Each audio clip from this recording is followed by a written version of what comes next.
The massive space station called Void's End floated at the edge of known territory, a place where deals were made and blood money changed hands. Inside one of its most secure conference rooms, Commander Thraxul sat behind a desk made of polished dark metal. His scales, a deep purple that showed his age and experience, caught the dim light as he reviewed the datapad in his clawed hands. Thraxul had been a mercenary for 40 years. He had fought in 73 major conflicts across the galaxy. His company, the Crimson Talons, had never failed a contract. They were expensive, efficient, and deadly. When governments and corporations needed problems eliminated, they called him. The datapad displayed a contract offer that made even his cold warrior heart skip a beat. The payment was enormous, 10 times what they normally charged for a comparable mission. The client was the Valdrine Consortium, a powerful corporate alliance with deep pockets and deeper connections. Everything about the contract looked perfect, except for one detail. The target was a human special forces team. Thraxul set down the datapad and pressed a button on his desk. Within moments, his second-in-command entered the room. Vexnar was younger, his scales still bright green, his eyes sharp with ambition. He had been with the Crimson Talons for only 5 years, but he had proven himself capable in combat and smart enough to keep learning. "Commander," Vexnar said, standing at attention. His species, like Thraxul's, valued military discipline above all else.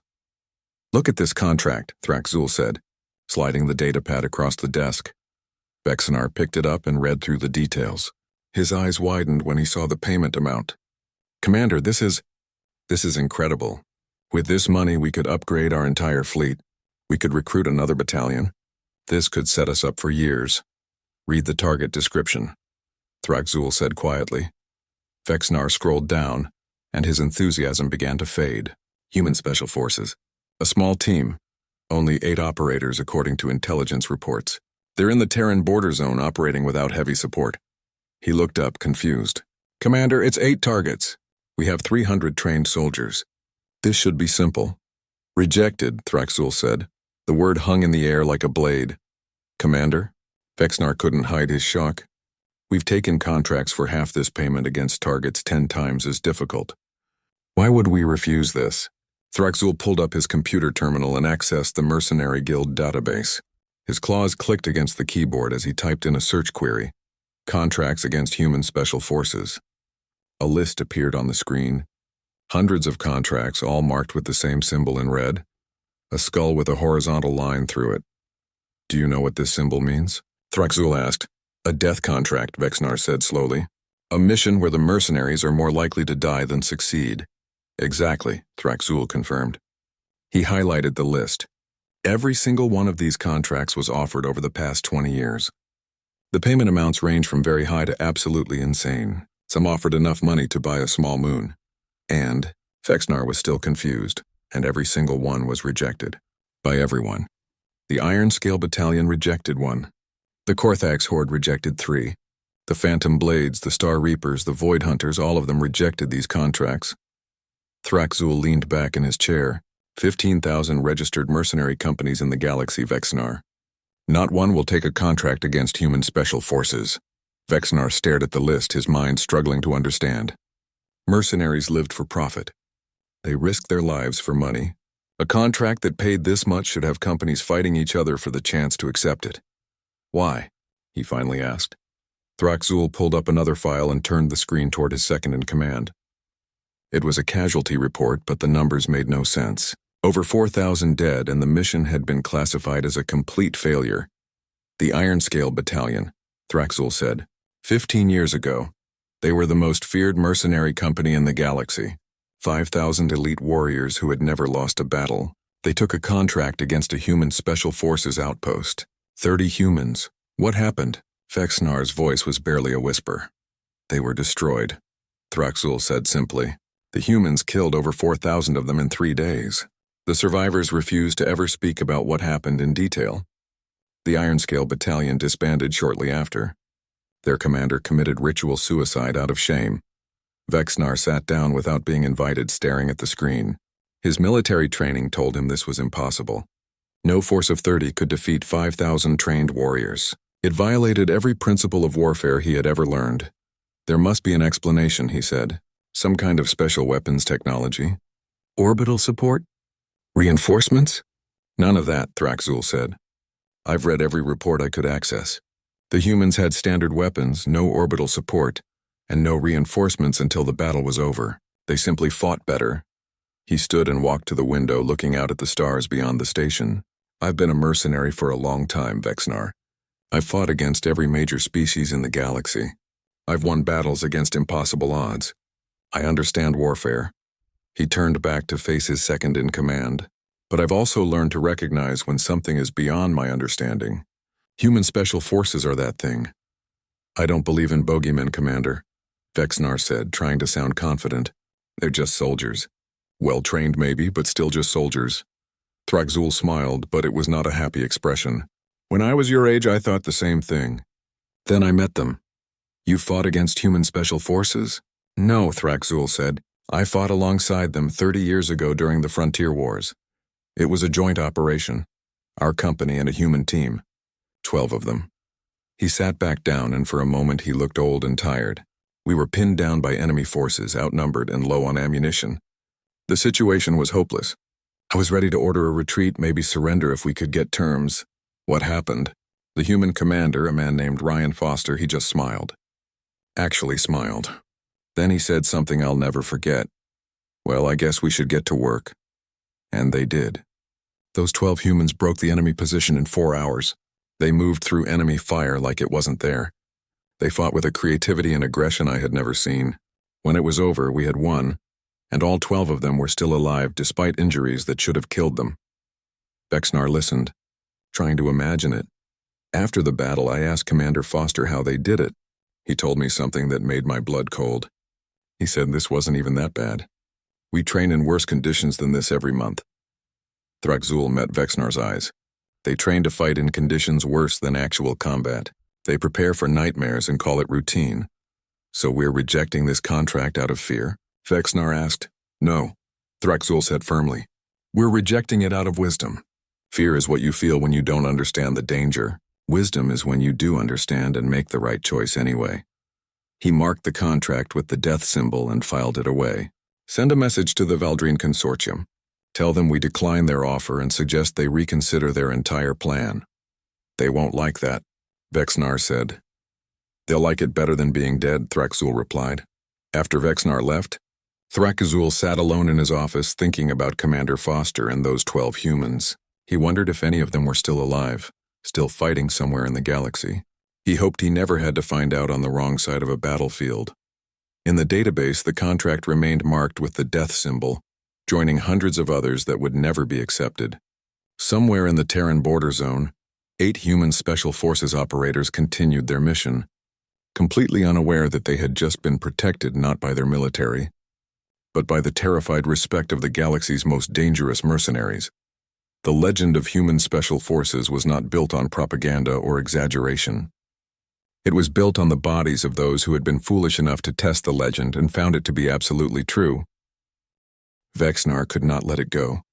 The rejected contract haunted his thoughts for days after the meeting with Commander Thraxul. He had been a soldier his entire adult life, trained in strategy and tactics at the finest military academies his species offered. Everything he knew about warfare told him that the fear of human special forces had to be exaggerated. Numbers mattered in combat. Technology mattered. Training mattered. But no amount of training could overcome a 50-to-1 disadvantage in numbers.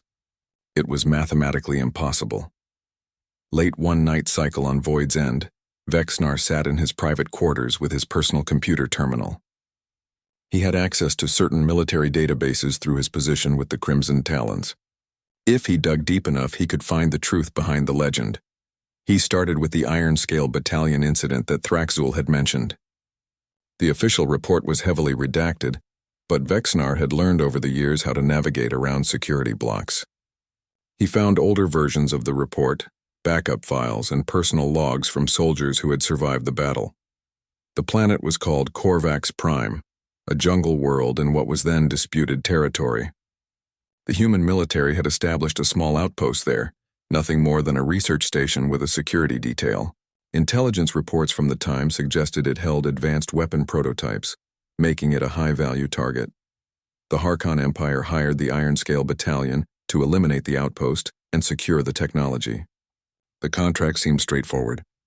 The Iron Scales deployed 5,000 of their best warriors, supported by gunships and artillery.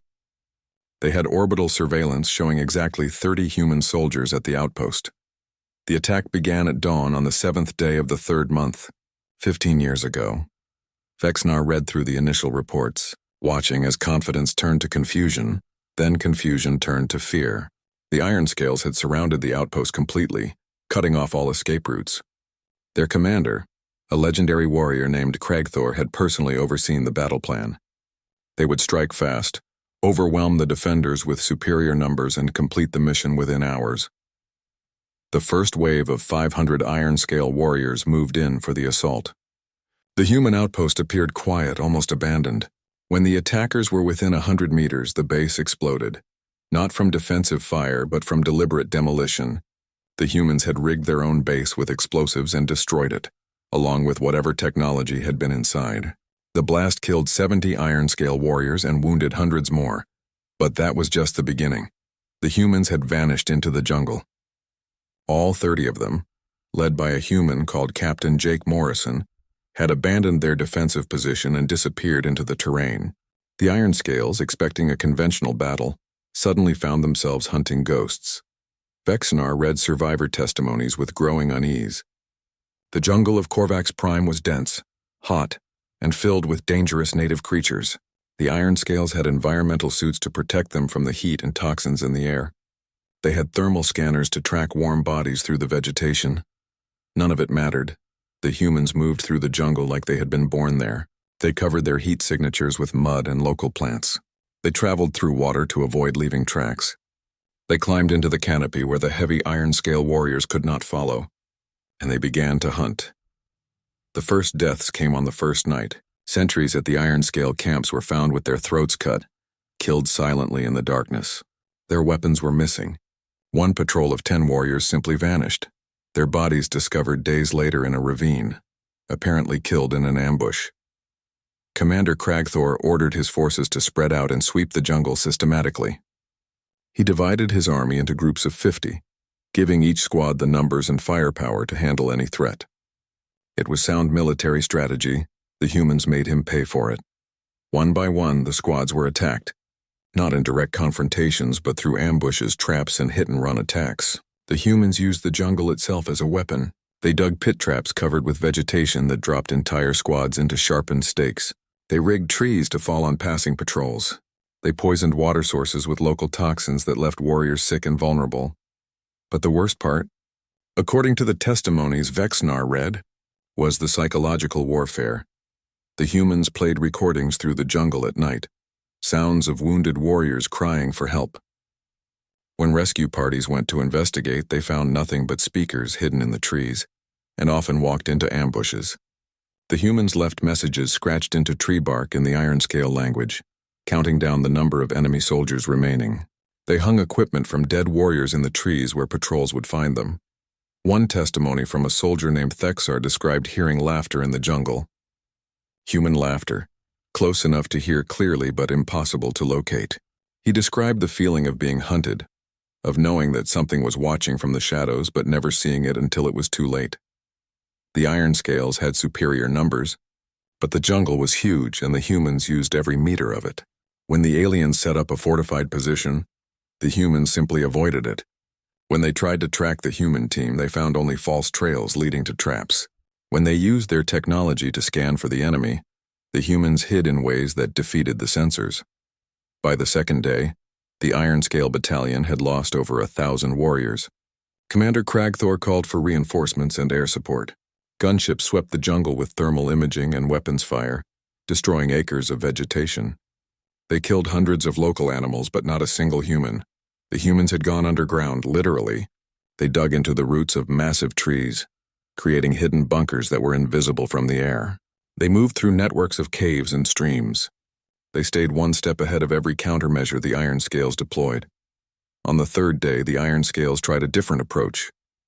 They set fire to sections of the jungle, attempting to flush out the humans or at least limit their movement. The fires burned for hours, consuming everything in their path. The humans used the chaos to attack the Ironscale command center. While the aliens were focused on the fires, Captain Morrison's team infiltrated the headquarters camp, killed the senior officers including Commander Cragthor, destroyed their communications equipment, and escaped before the alarm was even raised. Without central command and with casualties mounting into the thousands, the Ironscale battalion began to break down. Individual squads started abandoning their positions, trying to reach the landing zones for evacuation. The humans let them run, picking off stragglers but allowing the panic to spread. By the time reinforcements arrived on the fourth day, the Ironscale battalion had effectively ceased to exist as a fighting force. Over 4,000 warriors were dead or wounded. Another 500 were missing, lost in the jungle. The survivors were traumatized, some unable to speak about what they had experienced. The human team had sustained casualties too. 2 dead, 5 wounded, but 28 of them walked out of that jungle under their own power when extraction finally arrived. Vexnar found the final report from the Harkon Empire's military investigation. The conclusion was simple and damning. The Ironscale battalion had been outfought by a numerically inferior force through superior tactics, exceptional training, and inhuman endurance. The report recommended that future operations against human special forces be considered extremely high risk and require overwhelming force levels with extensive preparation. There was a personal note at the end of the file from the investigator. It read, "These humans do not fight like civilized soldiers. They fight like predators. They turned the jungle into their territory and us into their prey. I do not believe any mercenary force in the galaxy is equipped to face them on equal terms." Vexnar sat back from his computer, feeling cold despite the comfortable temperature of his quarters. He understood now why Commander Thraxul had rejected the contract without hesitation. This was not about fear or superstition. It was about recognizing a threat that could not be overcome through conventional means. He thought about the 8 human operators in the Terran border zone, the ones the Valdrine Consortium wanted eliminated. Somewhere out there, those 8 humans were doing exactly what Captain Morrison's team had done on Korvax Prime. They were turning their environment into a weapon, using skills and training that most species could not match. And now Vexnar was grateful they had rejected the contract. Because fighting humans like that was not just dangerous, it was suicide with extra steps. Vexnar's investigation had opened a door he could not close. The incident on Korvax Prime was horrifying, but it was also old news 15 years in the past. He needed to know if human special forces were still as dangerous as the legend suggested, or if that had been a unique situation, an outlier that had grown into myth through retelling. He spent the next week diving deeper into military records, incident reports, and classified files. What he found made his scales itch with nervous energy. Korvax Prime was not unique. It was typical. The first new incident he uncovered happened on Helios Station, a massive orbital platform that served as a trading hub for 3 sectors. 8 years ago, pirates had seized control of the station during a shift change in security. They held over 2,000 civilians hostage, including diplomats, merchants, and families. The pirates were well-armed and professional, numbering around 80 fighters with military training. The local government panicked. A direct assault would result in massive civilian casualties. Negotiation was going nowhere as the pirates kept increasing their demands. The situation was deteriorating rapidly, with the pirates beginning to execute hostages to prove they were serious. Then, a human naval vessel, the destroyer Swift Justice, happened to be nearby. The ship's captain offered assistance. He said he had people who could help. The local authorities, desperate, agreed. 4 humans boarded the station. Only 4. They were part of something called Navy SEALs, a human special warfare unit. Their names were not in the report, but their actions were documented in painful detail by the station's security cameras. Vexnar watched the recovered footage with fascination and horror. The 4 humans moved through the station like shadows. They wore black clothing that seemed to absorb light, carried weapons that looked almost primitive compared to modern energy rifles, and communicated through hand signals and whispered words on private channels. The pirates had barricaded themselves in the central plaza, where they held the hostages. It was a defensible position with multiple entry points they could watch. They had sensors, automated defenses, and the hostages themselves as shields. The humans cut the power to that entire section of the station. In the complete darkness, they breached through ventilation shafts, access tunnels, and even through the external hull itself, cutting their way through the metal. They moved in zero-gravity sections with perfect coordination, something most species found disorienting and difficult. The fighting lasted 40 minutes. The station's audio sensors picked up brief bursts of gunfire, shouted orders from the pirates, and screams. The humans made almost no sound at all. They communicated through their helmet systems, moved silently despite their equipment, and eliminated targets with mechanical efficiency. When the power came back on, all 80 pirates were dead or incapacitated. Every single hostage was alive and unharmed, though terrified. The 4 humans had suffered minor injuries, nothing that stopped them from completing their mission. They left the station 2 hours later, after providing medical aid to the wounded hostages and giving statements to local authorities. The station security chief's report included a personal observation. "I have been in security for 30 years. I have trained in combat and crisis response. I have never seen anyone move the way these humans moved. They operated in conditions that would stop any team I have ever worked with. They made no mistakes. They showed no hesitation. It was like watching machines built for a single purpose. Except machines are not that creative." Vexenar found another incident from 5 years ago, designated Operation Phantom Wind. A human military base deep in enemy territory needed to be evacuated after being compromised. The problem was that enemy forces had surrounded the area, and the evacuation ships could not land safely. The base personnel needed to reach an alternative landing zone 300 miles away. The terrain between the base and the landing zone was a nightmare. It was a wasteland contaminated by industrial chemicals and radiation from an old war. Most species could not survive there for more than 6 hours without serious protection. The air itself was toxic, the ground was unstable, and temperatures ranged from freezing at night to scorching during the day. The base had 12 human rangers, members of another special forces unit. Their job was to escort 50 non-combatant personnel, mostly scientists and support staff, through the wasteland to safety. They had to move fast because enemy forces were closing in, but they also had to carry all their own supplies because resupply was impossible in the contaminated zone. The Rangers carried over 100 pounds of equipment each: food, water, weapons, ammunition, medical supplies, communications gear, and protective equipment. They also helped the non-combatants, many of whom were not trained for this kind of movement, carry their essential gear. They walked for 5 days straight. They moved during the day despite the heat because the cold at night was worse. They navigated through areas so contaminated that their radiation detectors constantly warned them of danger. They fought off attacks from enemy scout units 3 times during the journey, and they kept every single person alive. The report from the senior ranger, a woman named Staff Sergeant Kate Morrison, was brief and professional. She listed the challenges, the solutions, and the outcome, but between the lines, Vexenar could read the reality.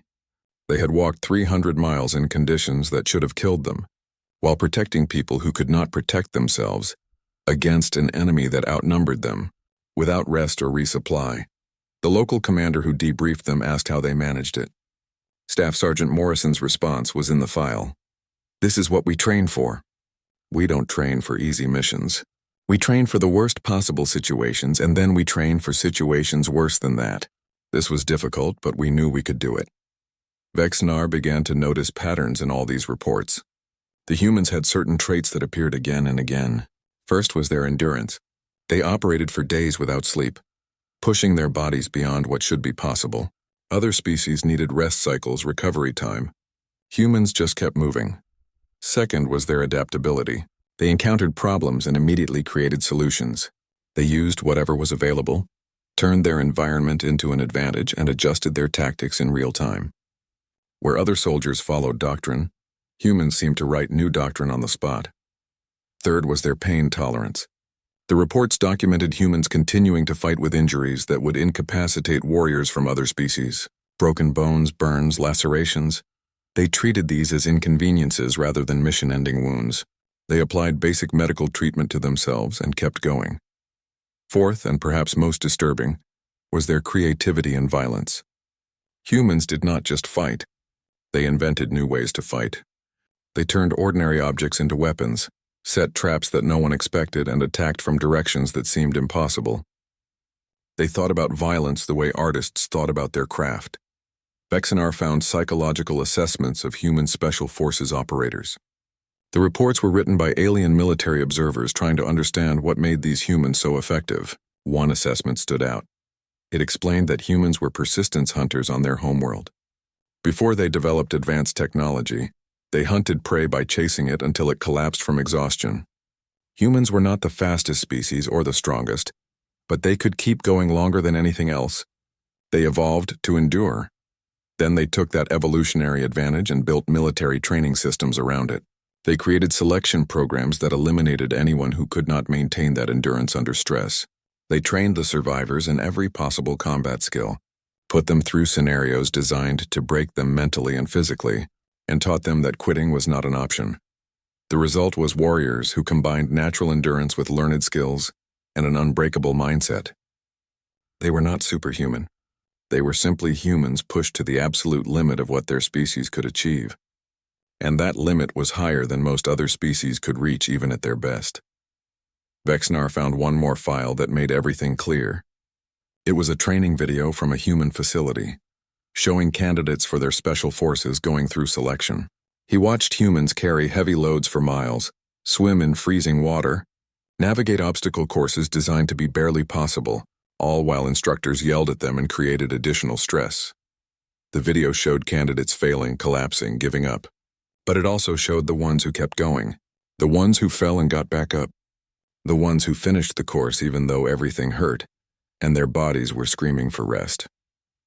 Those were the ones who made it through. Those were the ones who became special forces operators. The video ended with an interview with one of the instructors, a human with scars and cold eyes. He said something that Vexenar would never forget. "We don't make them special. We find the ones who already are and teach them how to use it. The ones who graduate from here are not better than other humans because of magic or genetics.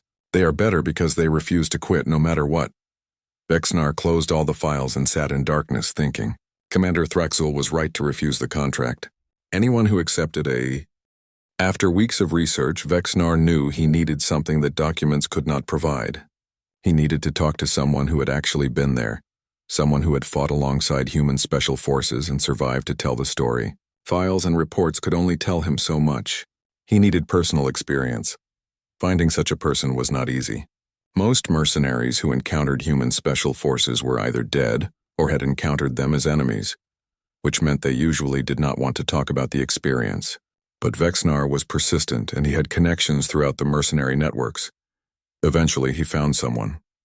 A retired Zelkran commander named Harusk who lived on a quiet mining colony in the outer sectors. Harusk had fought in the Frontier Wars 30 years ago, and according to records, he had served in a joint operation with human forces. Better yet, he was willing to talk. Vexenar took a shuttle to the mining colony, a 3-day journey that gave him plenty of time to prepare his questions. When he arrived, he found Harusk living in a modest dwelling on the outskirts of the main settlement. The old Zelkran was massive even by his species standards, with thick armor plating and scars that told stories of a lifetime of combat. "You want to know about humans," Harusk said when Vexenar explained his visit. It was not a question. The old warrior gestured for him to sit. "Everyone who asks about my war stories eventually wants to know about the humans. They are all I am remembered for now, even though I fought in 100 other battles." They sat in Harusk's dwelling, which was decorated with weapons and trophies from his long career. The old warrior poured drinks, some kind of local beverage that burned going down, and settled into his chair with a sigh. "I was a company commander during the Frontier Wars," Harusk began. "My unit was good, well-trained, experienced. We had fought together for years. We knew how to handle ourselves." He took a drink. "Then we got assigned to work with humans. A special forces team, 12 of them, led by a lieutenant named Kyle Sanders." "What was your first impression?" Vexenar asked. Harusk laughed, a deep rumbling sound. "I thought they were too small. Humans are not physically impressive compared to species like mine. They looked fragile, like they would break in a real fight. I was worried about having to protect them. And you were wrong." "I was very wrong," Harusk confirmed. "The first mission we did together was a raid on an enemy supply depot. It was supposed to be lightly defended, quick in and out, but intelligence was bad. The enemy had 3 times as many soldiers there as we expected. We hit the compound and immediately knew we were in trouble. He paused, remembering. My second-in-command wanted to retreat. It was the smart move, honestly. We were outnumbered and in a bad position. But Lieutenant Sanders just smiled. Actually smiled. Then he said to me, "We can take them. Just follow our lead." What happened? Those 12 humans went through that compound like a force of nature.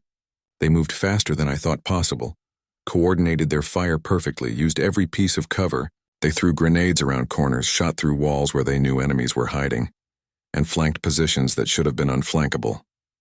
Harusk shook his head. My soldiers were good, but the humans made us look like amateurs.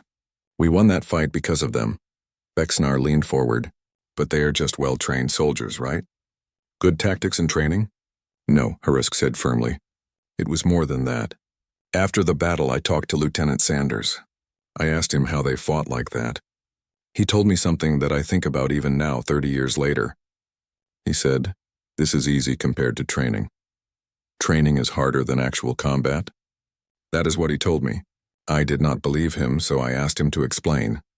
Harusk took another drink. He told me about their selection process. To even try to become special forces, humans volunteer. They choose to do this.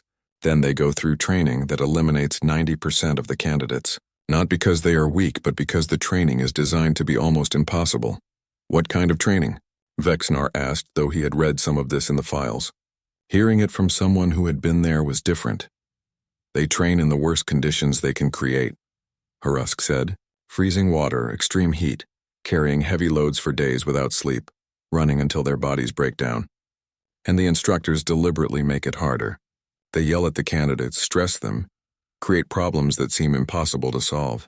The idea is to find the ones who will not quit no matter how bad it gets. That seems cruel. That is what I thought, Harusk agreed. But Sanders explained it to me.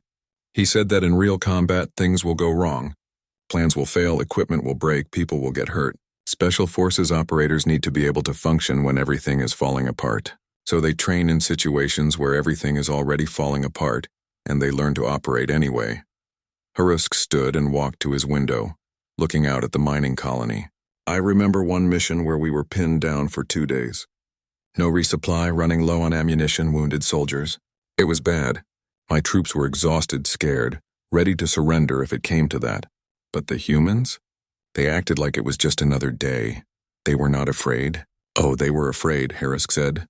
I could see it in their eyes. But they did not let the fear control them. Lieutenant Sanders gathered his team and they planned out how to break the siege. Then they just did it. They attacked positions that we thought were too well defended, created diversions, and made the enemy think we had reinforcements coming. It worked. We got out. During that mission, I saw something that explained a lot, Harusk continued. We were soaking wet from rain, freezing cold, hungry because we had run out of food and surrounded by enemies. The situation was about as bad as it could get. And the humans were laughing. Actually laughing, making jokes with each other. Sanders saw me staring at them and he explained, they train to be comfortable with discomfort. Suffering is temporary. Pain is temporary, so they do not let it stop them. Vexnar tried to imagine it and could not. His species trained for combat, certainly, but there was a limit to what they considered reasonable. The humans seemed to have no such limit. There was a phrase they used, Harusk said, embrace the suck. It means accepting that the situation is terrible and continuing anyway. They do not waste energy complaining or wishing things were better. They just deal with what is in front of them and keep moving forward. What else did you notice about them? Harusk thought for a moment. They bonded through shared suffering. The worse the situation got, the tighter their team became. They had been through selection together, trained together, suffered together. That created loyalty that I have never seen in any other unit. They would die for each other without hesitation. I saw that once, he continued. One of the humans, a young soldier named Greg, got hit during a firefight. Bad wound, bleeding heavily. The logical thing would be to leave him with medical care and continue the mission. But Sanders would not do it. He carried Greg himself under fire for 3 miles to an extraction point. The whole team covered him, risked their lives to save one wounded man. Later, I asked Sanders why he took that risk. He looked at me like I was stupid. He said, we never leave anyone behind. That is not negotiable. And I realized that was not just a rule for them. It was a fundamental belief. Every human on that team knew that if they fell, their brothers would come for them no matter what. That kind of trust makes warriors fight harder. Vexnar absorbed this information, so their effectiveness comes from psychology as much as physical training. More than physical training, Harusk said. Their bodies are impressive, yes, but their minds are what make them truly dangerous. They believe they can win even when logic says they should lose. They refuse to quit even when quitting makes sense. And they treat impossible missions as challenges to overcome rather than reasons to give up. Did you ever see them fail? Vexnar asked. Harusk was quiet for a long moment. Once. We were on a mission to rescue hostages from a prison camp. It went wrong from the start. We lost 2 humans in the first minutes of the assault, killed by a trap we did not detect. Lieutenant Sanders blamed himself even though it was not his fault. The rest of the mission was successful. We saved the hostages, but Sanders considered it a failure because he lost people. That affected him? It destroyed him, Harusk said quietly. I saw him after the mission sitting alone, staring at the dog tags of his dead soldiers. He was crying. I had never seen a human cry before. I did not know they could, but he told me that every person under his command was his responsibility. Their deaths were his burden to carry. But then the next day he was back to normal. Professional, focused, ready for the next mission. I asked him how he dealt with the grief. He said, you carry it with you. Honor them by continuing to fight and make sure their sacrifice meant something. That is the human way. They feel everything, process it, and then keep going. Harusk returned to his seat. After the war, I kept track of some of those humans. Sanders is dead now, killed in another operation years ago. Half of that team is gone. That is the reality of being special forces. The life expectancy is not good. But the ones who survive keep doing it. They volunteer for the next mission, and the next one until finally the odds. Vexnar returned to Void's End with his mind full of stories and information about human special forces. He understood now why Commander Thraxul had rejected the contract without hesitation. But there was still one piece of the puzzle missing. He knew that humans were dangerous, well-trained, and psychologically unbreakable. What he did not know was what specific event had convinced the entire mercenary community to blacklist contracts against them. There had to be a moment, a specific incident, that made even the most hardened mercenary companies decide that fighting humans was too costly. Vexnar needed to find that incident. He dug through classified databases with renewed focus, looking for operations that had gone catastrophically wrong for mercenary forces engaging human special operations teams. He found several candidates, but one file stood out. It was marked with the highest security classification, and even accessing it triggered warnings on his terminal. The file was labeled Scylla Nebula Incident 7 years ago. The mercenary company involved was the Korthax Horde, legendary across the galaxy as the most brutal and effective fighting force money could buy. They had never failed a contract in 20 years of operation until they encountered Master Sergeant Lisa Garrett and her team. The contract had come from a coalition of corporations who wanted to destabilize human military operations in a contested region. The target was a 6-person human black operations team, conducting intelligence gathering deep behind enemy lines in the Scylla Nebula. The Korthax Horde deployed 300 of their elite soldiers, backed by gunships, orbital surveillance, and unlimited resources. On paper, it should have been simple.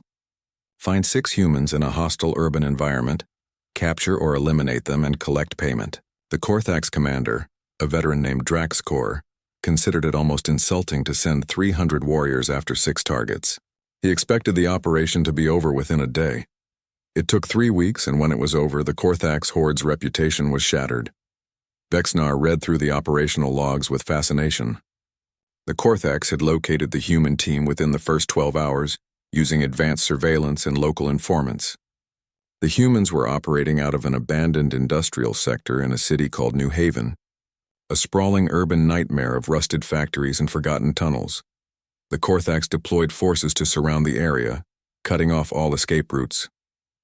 They had aerial drones, ground sensors, and soldiers on every street. Master Sergeant Garrett and her team of 5 operators should have been trapped. Instead, they disappeared into the city like smoke. The urban environment of New Haven was perfect for the kind of warfare humans excelled at. Thousands of buildings, most of them abandoned. Underground tunnels that connected different districts. Sewers, maintenance shafts, and forgotten basements. The city was a maze, and the humans knew how to use mazes. For 3 weeks, the Korthax horde tried to find them. They swept buildings methodically, used every sensor and tracking technology available, and interrogated locals who might have seen something. But the humans were always one step ahead. What made it worse was that Garrett's team was not just hiding. They were still working. While being hunted by 300 enemy soldiers, they continued their intelligence-gathering mission. They sabotaged enemy facilities, eliminated high-value targets, and collected information. And they did it all while invisible to the massive force trying to kill them. The Korthax began taking casualties on the 5th day. A patrol of 10 soldiers was ambushed in a warehouse. Half of them were killed in the first seconds. And the survivors reported being attacked by humans who seemed to appear from nowhere, strike with brutal efficiency, and vanish before reinforcements could arrive. The pattern repeated across the city. Small Korthax units would be attacked, suffering casualties, and the humans would disappear before the main force could respond. The Korthax tried everything. They increased patrols, changed their patterns, used unpredictable routes. Nothing worked. The humans attacked at different times in different ways from different directions. Sometimes they used sniper fire from impossible distances. Sometimes they got in close and fought hand to hand. They set traps using improvised explosives built from materials found in the abandoned factories. They hacked into the Korthax communication systems and fed false information, sending patrols into ambushes. By the second week, the Korthax horde was losing confidence. These were supposed to be the galaxy's most feared warriors, and 6 humans were making them look incompetent. Commander Draxkor increased security, brought in more resources, and offered rewards to anyone who could provide information on the human team's location. It did not help. The humans seemed to sense every trap before walking into it. They adapted to every new tactic the Korthax tried. When the mercenaries used thermal scanners, the humans hid in cold storage facilities. When they deployed motion sensors, the humans used the city's native wildlife to trigger false alarms. When they set up checkpoints, the humans used tunnels to move underneath them. The psychological effect on the Korthax soldiers was devastating. They were being hunted in a city they controlled by an enemy they could not see. Every shadow could hide a human. Every sound could be an attack. Sleep became difficult because attacks came at random times. Morale collapsed as casualties mounted. The file contained testimony from a Korthax soldier named Vexrin who survived the operation. He described the feeling of being watched constantly, of knowing that humans were out there somewhere studying them, waiting for the right moment to strike. He talked about how his squad leader had been killed by a sniper shot from over a mile away, a shot so precise it went through a tiny gap in his armor. The humans did not just fight. They hunted. On the 18th day, the Korthax finally got solid intelligence. A local informant claimed to have seen the human team entering an old factory in the industrial district. Commander Draxkor deployed 100 soldiers to surround the building, determined to end this mission once and for all. The factory was a trap, of course. The humans had set it up perfectly. They had rigged the entire building with explosives, created false positions that looked like defensive emplacements, and left just enough evidence to make it believable that they were hiding there. When the Korthax assault began, the building exploded. 50 soldiers died in the initial blast. The survivors found themselves in a kill zone, taking fire from multiple directions from positions outside the factory. The humans had never been inside. They had been waiting in the surrounding buildings, turning the Korthax assault force into targets. The battle lasted 11 hours. The Korthax had superior numbers even after the initial casualties, but they were in a bad position, taking fire from enemies they could not locate. They called for aerial support, but the humans had anti-aircraft weapons, improvised from materials they had scavenged or stolen. They shot down 2 gunships in the first hour. Master Sergeant Garrett directed her team with cold precision. They moved between firing positions, never staying in one place long enough to be targeted effectively. They used the terrain, the buildings, the debris from the explosion. Everything became part of their defensive strategy. The Korthax tried to flank them, but the humans had prepared for that. More traps, more ambush positions, more improvised weapons. When the mercenaries tried to retreat, the humans let them go but continued to inflict casualties. When they tried to advance, they walked into carefully prepared kill zones. During the battle, Master Sergeant Garrett was hit by shrapnel from an explosion. The wound was serious, bleeding heavily, and would have incapacitated most soldiers. But she treated herself with battlefield medicine, using supplies from her kit, and continued to lead her team. She gave orders, coordinated fire, and maintained tactical awareness despite blood loss and pain. The file included audio recordings from the battle, captured by Korthak's helmet cameras. Vexnar listened to them and heard something that chilled him. In the chaos of gunfire and explosions, the humans were communicating calmly. They sounded almost relaxed, giving precise instructions to each other, calling out targets, confirming hits. There was no panic in their voices, no fear, just professional focus. When human extraction finally arrived on the 19th day, all 6 operators were still alive. Garrett was seriously wounded. 2 others had significant injuries, but they could all still fight. They had been hunted by 300 elite soldiers for 3 weeks, continued their mission throughout, and survived. The Korthak's horde had lost 47 soldiers dead, with over 100 wounded. Their reputation was destroyed. Their commander, Draxkor, resigned in shame shortly after. The company lost most of its contracts as word spread about their failure, but the most important part of the file was Commander Draxkor's final report. Vexnar read it 3 times, memorizing the words. The commander wrote, "These humans do not fight like soldiers. They fight like cornered apex predators that have been trained in warfare. They used every advantage, created advantages where none existed, and refused to give up regardless of circumstances. We had superior numbers, superior technology, and superior position. None of it mattered. They simply outfought us through skill, determination, and a level of tactical creativity I have never encountered. Any future operations against humans special?" The question that haunted Vexnar after weeks of research was simple. Why? Why were humans so good at this particular type of warfare? What made them different from every other species in the galaxy? Training could only account for so much. There had to be something deeper, something fundamental about human nature that created these exceptional warriors. He found his answer in the most unlikely place, an anthropological study about Earth and human evolution. The study was conducted by a team of Zytherian scientists who specialized in understanding different species' military capabilities. They had spent years on Earth, studying human history, biology, and culture. Their conclusions were disturbing and enlightening in equal measure. Vexnar read the report in his quarters late at night, unable to put it down. The first section dealt with Earth itself, the human homeworld. The classification made his scales tingle with unease. Class 12 hazard world. Most species evolved on worlds that were relatively stable and safe. Moderate temperatures, predictable weather, limited natural disasters. These were the norm in the galaxy. Earth was an exception. The report described a planet that seemed actively hostile to life. Massive storms that could flatten cities, earthquakes that split the ground open, volcanic eruptions that blocked out the sun. Temperature ranges from extreme heat to deadly cold. And that was just the natural environment. Earth's wildlife was equally terrifying. Predators that could kill humans in seconds, venomous creatures whose toxins could drop a human in minutes, diseases and parasites that evolved alongside humans, constantly adapting to overcome their immune systems. Even the plants on Earth could be deadly, with thorns, toxins, and defensive mechanisms. Humans evolved on a planet that was trying to kill them, and they survived by becoming better at survival than anything else on their world. They were not the fastest species on Earth. They were not the strongest. They did not have natural weapons like claws or fangs. What they had was endurance and intelligence. The report explained something called persistence hunting. Before humans developed advanced tools, they hunted by chasing prey until it collapsed from exhaustion. A human could track an animal for hours or even days, maintaining a steady pace that was not particularly fast but never stopped.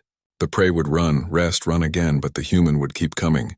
Eventually, the animal would collapse from heat exhaustion, and the human would make the kill.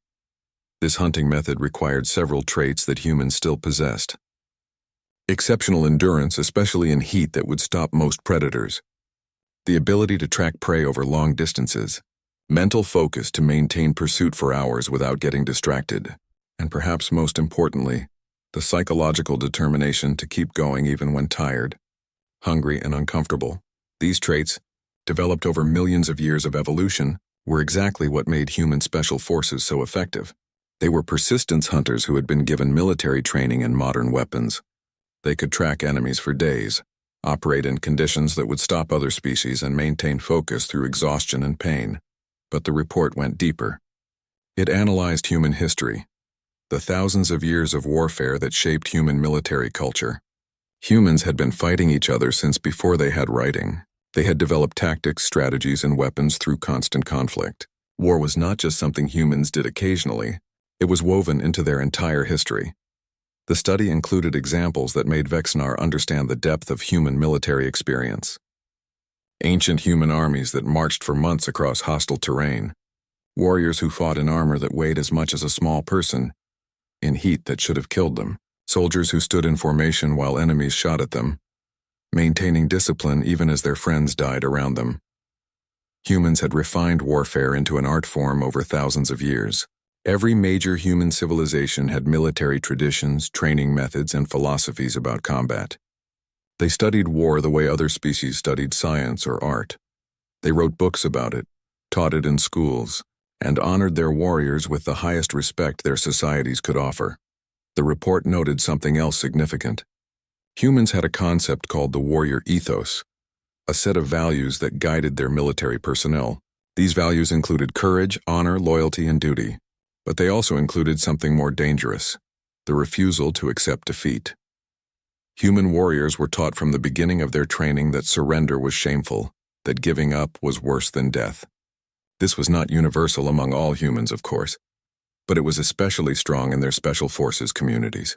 These elite units built entire cultures around the idea of never quitting, of finding a way forward no matter how impossible the situation seemed.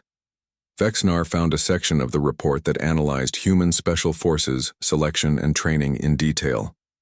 The Zetherian scientists had been allowed to observe these programs as part of their research, and what they witnessed shocked them.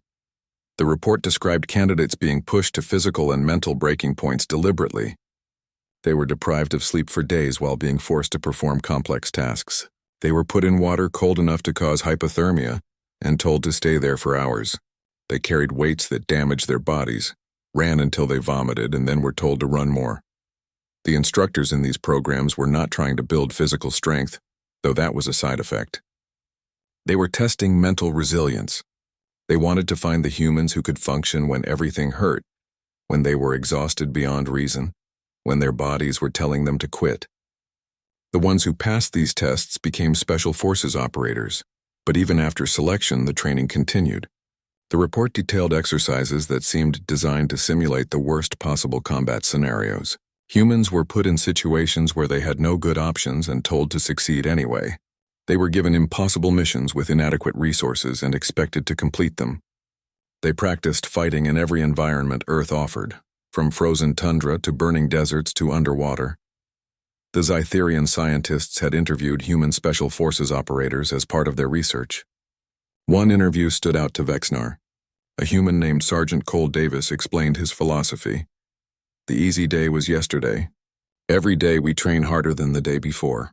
We train in conditions worse than what we expect in combat. That way, when we are in a real fight, we have already been through worse. We are not afraid because we have already survived things more difficult than what we are facing. This concept, training to be comfortable in misery, was apparently universal among human special forces. They called it different things, embracing the suck, getting comfortable, being uncomfortable, but the idea was the same. Suffering was temporary and could be endured. Pain was just sensation and could be ignored. Exhaustion was a state of mind that could be overcome through willpower. The report included psychological profiles of human special forces operators. What struck Vexnar was how similar they were despite coming from different backgrounds and human cultures.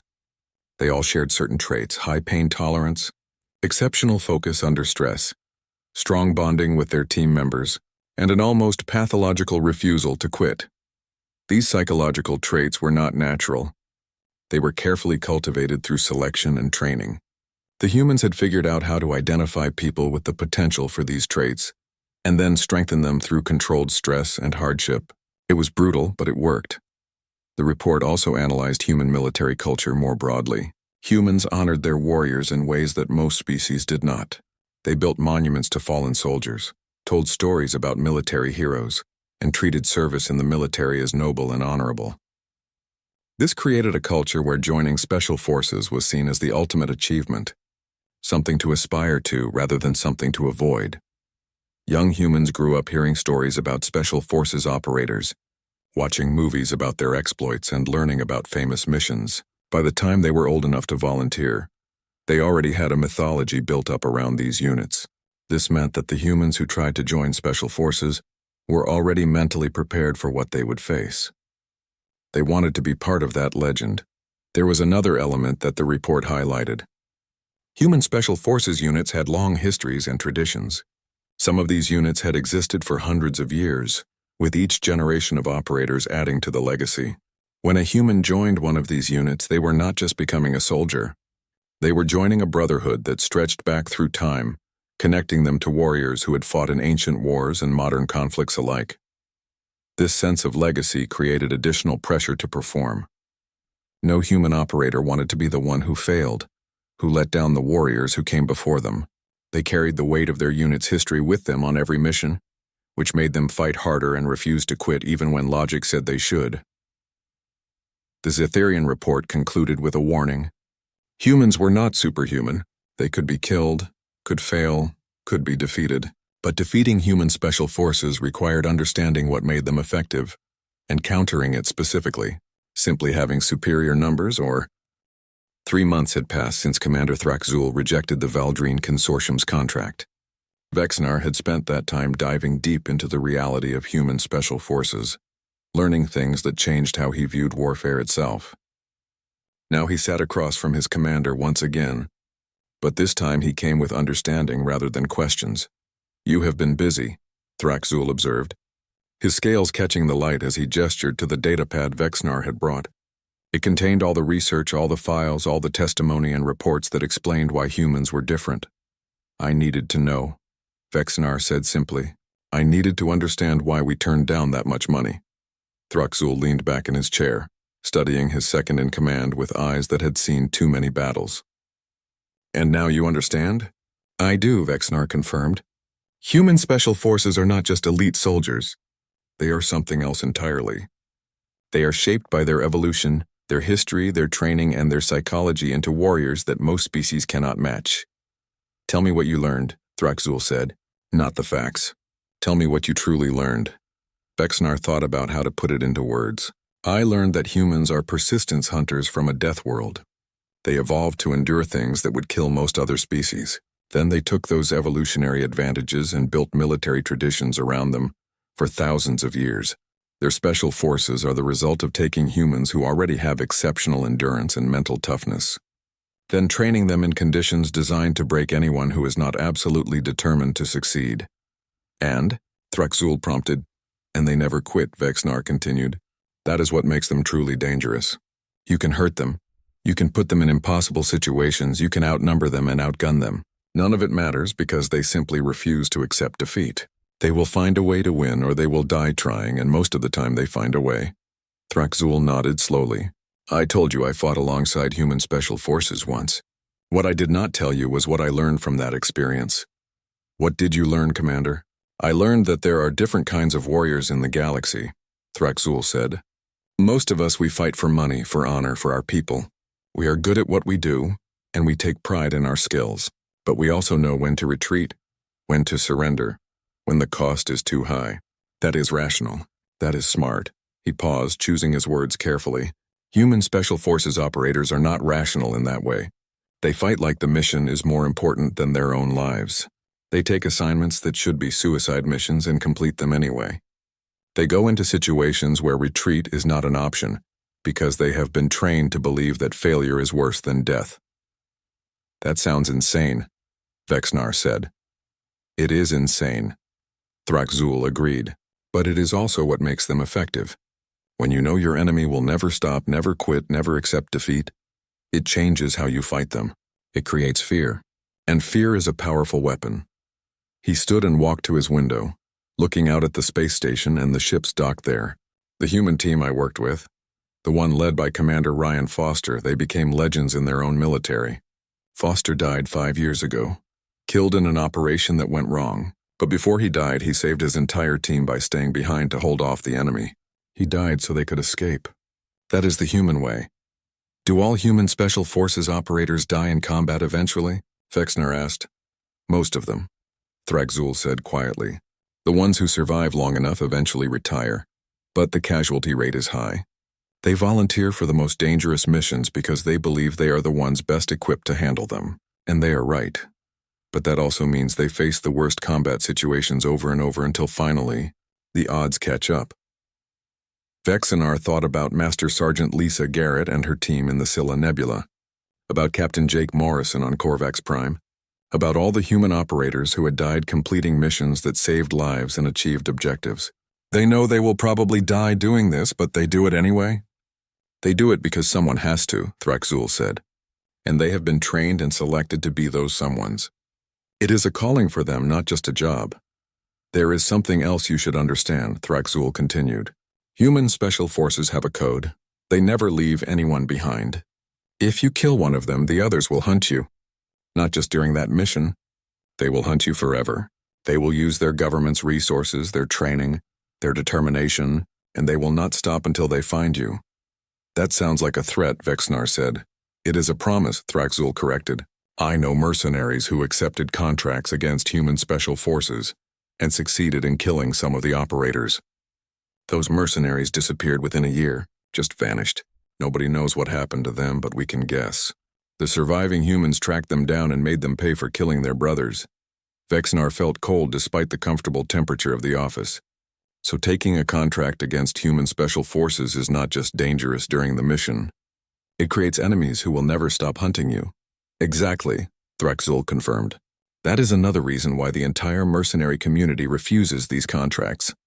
It is not worth the money if you spend the rest of your life looking over your shoulder, waiting for highly trained killers to show up and exact revenge. He returned to his desk and pulled up a file on his computer. After I rejected the Valdrine Consortium's contract, I did some research of my own. I wanted to know what happened to mercenary companies that ignored the warnings and took contracts against human special forces anyway. What did you find? In the last 20 years, 17 mercenary companies accepted contracts against human special forces.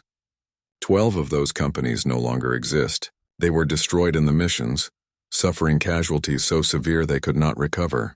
3 more disbanded after their failures, their reputations ruined. The remaining 2 are still operating, but they lost so many soldiers and so much equipment that they are shadows of what they once were. Thrakzul met Vexnar's eyes. 0 successful missions.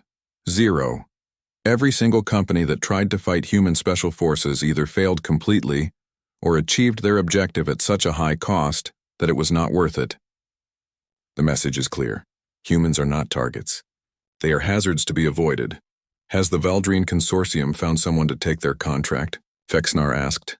No, Thrakzul said with something like satisfaction in his voice. They tried 30 different companies before giving up. I heard they finally decided to abandon whatever operation required eliminating that human team. The cost of finding someone willing to try was getting too high, and even then they knew it would probably fail. So the humans completed their mission without ever knowing they were targeted? Probably, Thrakzul said. That is the irony. The Valdrine Consortium spent a fortune trying to have them killed, and the humans never knew they were in danger.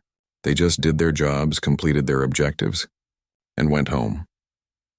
Vexnar thought about those 8 human operators in the Terran border zone. Professionals doing impossible work in terrible conditions, protected not by their own military but by the reputation of every human special forces operator who had come before them. I am going to update our company policies, Thrakzul said, pulling up documents on his computer. From now on, any contract that involves engaging human special forces will be automatically rejected. No discussion, no exceptions. I will also send a report to the Mercenary Guild recommending they add an official warning to their database. What will the warning say? Vexnar asked. Thrakzul typed for a moment, then turned the screen so Vexnar could read it. The text was simple and direct. Warning to all registered mercenary companies. Contracts targeting human special forces personnel are classified as extreme hazard and are not recommended for acceptance under any circumstances. Historical data shows a 100% failure rate for operations against these targets, with average casualties exceeding 60% of deployed forces. Human Special Forces operators are trained to operate in worst-case scenarios, possess exceptional endurance and tactical creativity, and will not surrender regardless of circumstances. Additionally, surviving members of Human Special Forces units have historically tracked and eliminated mercenaries responsible for killing their team members, creating long-term security risks. Payment amounts for these contracts are typically inflated specifically because the missions are considered impossible. Companies accepting these contracts do so at their own risk and should expect mission failure, severe casualties, and potential retaliatory action. Recommended response: decline all contracts involving Human Special Forces and suggest clients reconsider their operational objectives. That should be clear enough, Fexner said. I hope so, Thraxul replied. But there will always be someone who thinks they are better than the warnings suggest. Someone who believes they can succeed where everyone else failed. Those companies will learn the same lessons we learned, just at a much higher cost. Somewhere in the Terran border zone, the Human Special Forces team that had been targeted continued their mission. 6 operators, led by Staff Sergeant Nicole Turner, moved through hostile territory with professional,